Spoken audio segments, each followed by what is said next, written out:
La yaskhar qaumin qaum. Kata Allah, hati-hati, jangan gunakan lisanmu untuk saling mencela satu dengan yang lainnya. Jangan mencela. Kalau Anda ingin tenang, gunakan nikmat mulut itu untuk berkata yang baik-baik saja. Maka hindarkan yang tidak baik. Fokus, lihat hadis Nabi. Saya lompat sedikit. Man kana yu'minu billahi wal yaumil akhir falyaqul khairan aw liyasmut. Cara mensyukuri nikmat lisan itu, kalau ingin ditambah kenikmatannya, di antara kenikmatan di lisan itu akan berpengaruh pada ketenangan dan kenyamanan hidup.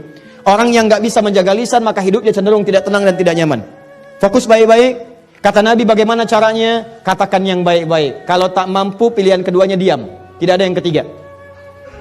Cuma dua. Saya ulang, tidak ada pilihan yang ketiga. Cuma dua. Satu, dua. Sudah ini.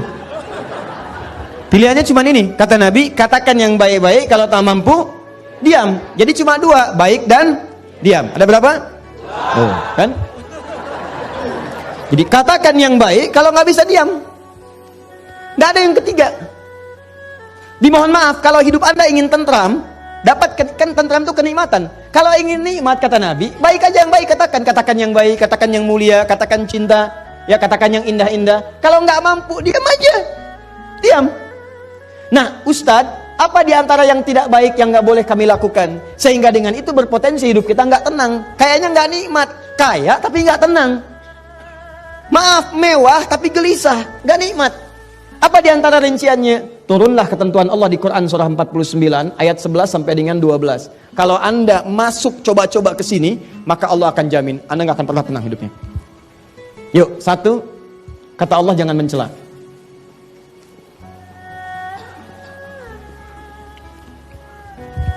Merendahkan. Bukan dalam konteks mengingatkan, atau bukan dalam konteks mencela satu perbuatan yang memang dinafikan oleh agama. Ya, nanti ada celaan yang dibenarkan, seperti Allah mencela perbuatan Firaun. Ya, Allah mencela perbuatan Qarun. Allah mencela perbuatan Abu Lahab. Ya, tabat siada abi, itu kan celaan. Ya, tapi ada yang tidak diperkenankan sama sekali, untuk merendahkan pada sesuatu yang tidak dibenarkan. Ya, nggak ada hujan, nggak ada angin, mencela.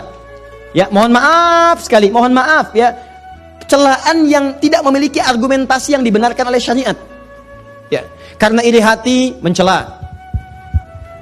Karena tidak ingin tersaingi, mencela. Maaf sekali. Ya, karena persoalan-persoalan kedudukan dunia, harta benda dan sebagainya, muncul mencela. Yang paling berbahaya sekarang ini yang coba saya amati baik-baik. Saya nggak habis pikir ini. Ya, ada orang yang kemudian belajar agama mencela. Itu yang agak saya susah pahami. Kalau orang bertikai mencela, barangkali bisa kita damaikan. Tapi ini orang masuk ikut taklim, belajar agama, pulang dari taklim mencela.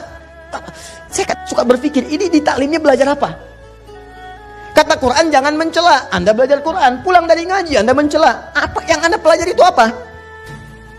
Bahkan yang paling menarik ada larangan di Quran, jangan mencela. Mencela itu menghadirkan ketidaknyamanan. Makanya ketika Anda mencoba mencela orang lain, Anda menyoal orang lain, Anda menghina orang lain, sebetulnya kehidupan Anda sedang tidak tentram. Silakan kalau nggak percaya.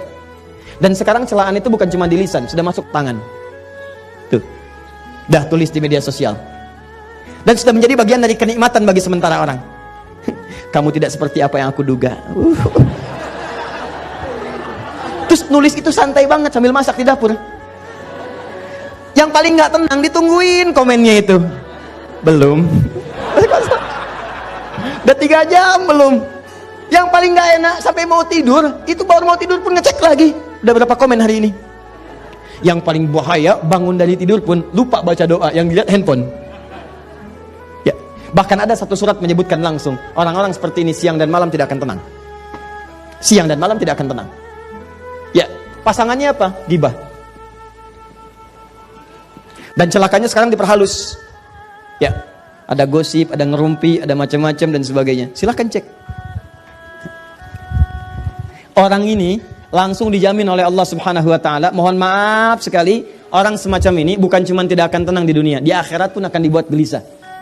Karena disediakan khusus makanan khusus di akhirat, langsung disebutkan di ayatnya. Ayuhibbu ahadukum ayyakula lahma akhihi maitan fakarihtumu. Orang yang terbiasa gibah saat di dunia dan dia tidak bertobat, maka di akhiratnya langsung dihidangkan makanan yang terbuat dari bangkai orang yang digibahkan itu. Nih, saya kasih gambaran ya, maaf ya.